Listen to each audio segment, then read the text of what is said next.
Baik, selamat pagi Bapak. Perkenalkan, nama saya Dr. Ilham sebagai dokter yang bertugas pada poliklinik pada pagi hari ini. Boleh saya tahu saya bicara dengan Bapak siapa dan usianya berapa? Bapak Ari, usia 64 tahun. Baik, Bapak Ari, datang sini dan keluhan apa, nggih? Saya nyeri dada nih. Oh, nggih, atas keluhan yang Bapak sampaikan. Di sini saya izin untuk melakukan pemeriksaan pada bagian dada Bapak, di mana pada pemeriksaan ini bertujuan untuk mengetahui penyebab dari nyeri yang Bapak alami. Dan juga pada pemeriksaan ini akan ada sedikit ketidaknyamanan, karena saya akan meminta Bapak untuk membuka bajunya dan juga mengikuti instruksi yang saya berikan. Apakah Bapak bersedia? Bersedia. Baik, apabila Bapak bersedia, Bapak bisa menunggu di bed pemeriksaan sembari saya mencuci tangan dan juga menyiapkan alat-alat. Baik, setelah itu saya akan melakukan cuci tangan prosedural 6 langkah.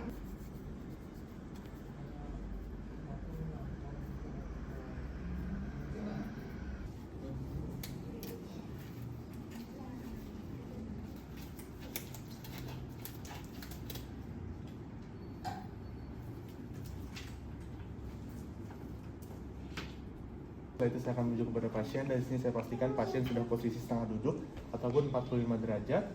Dan juga di sini saya akan minta pasien untuk menoleh ke arah kiri. Baik, Bapak bisa menoleh ke arah kiri. Dan di sini saya akan melakukan evaluasi pada vena jugularis bagian kanan dari pasien. Di sini pertama-tama saya akan mencari sternal angle dari pasien. Dan juga saya akan meletakkan penggaris secara vertikal di atas sternal angle dari pasien. Dan juga saya akan meletakkan penggaris kedua secara horizontal di atas vena jugularis yang tertinggi. Dan juga saya akan menghitung sudutnya.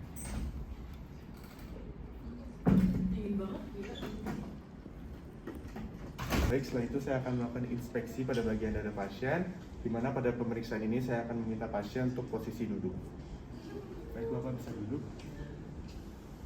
Baik, pertama-tama saya akan melakukan inspeksi pada pernapasan dari pasien apakah simetris ataupun tidak.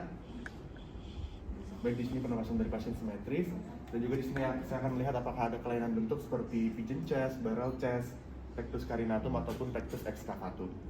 Dan juga di sini saya akan melihat kelainan-kelainan lain seperti adanya clubbing finger ataupun kelainan lainnya. Baik, setelah itu saya akan melakukan palpasi pada bagian ictus cordis dari pasien, di mana di sini saya akan mencari ictus cordis dari pasien pada ICS 5 dan juga bagian MCL kiri dari pasien. Di sini saya akan mengevaluasi menggunakan 3 jari saya. Saya akan melakukan evaluasi menggunakan 3 jari saya. Dan setelah itu saya akan melakukan pinpoint dengan 1 jari saya. Baik, di sini saya akan menentukan apakah adanya trill ataupun abnormalitas lainnya. Baik, di sini dikarenakan punctum maksimum dari pasien sudah ditemukan, maka tidak perlu dilakukan pemeriksaan perkusi. Namun apabila punctum maksimum dari pasien tidak ditemukan, maka kita akan melakukan pemeriksaan perkusi.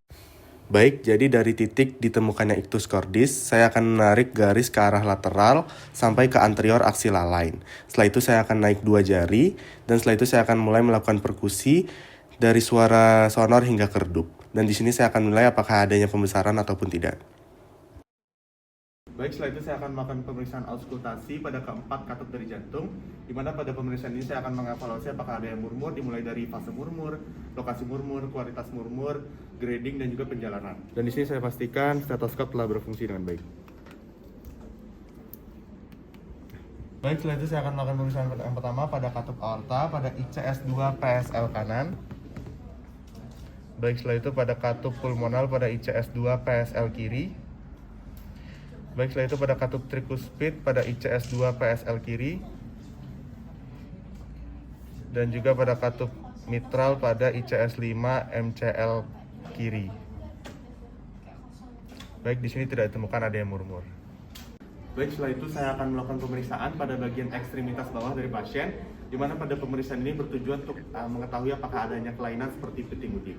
Di mana di sini saya akan melakukan pemeriksaan pada bagian pretibia dari pasien, di mana saya akan menekan pada bagian pretibia dari pasien. Apabila kulit langsung kembali, maka di situ tidak ditemukan adanya kelainan puting udin.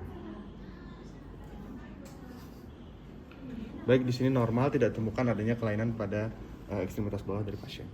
Baik, Bapak, di sini atas hasil pemeriksaan yang sudah dilakukan, di mana tidak ditemukan adanya kelainan pada bagian kardiovaskular atau bagian jantung Bapak, di mana mungkin keluhan yang Bapak alami disebabkan oleh hal lainnya. Di sini saya sarankan Bapak untuk tetap menjaga pola hidup yang sehat, pola tidur yang cukup, dan juga makan makanan yang bergizi. Apakah dari Bapak ada pertanyaan? Tidak. Baik, apabila tidak ada, terima kasih Bapak sudah berkunjung. Sehat selalu. Terima kasih.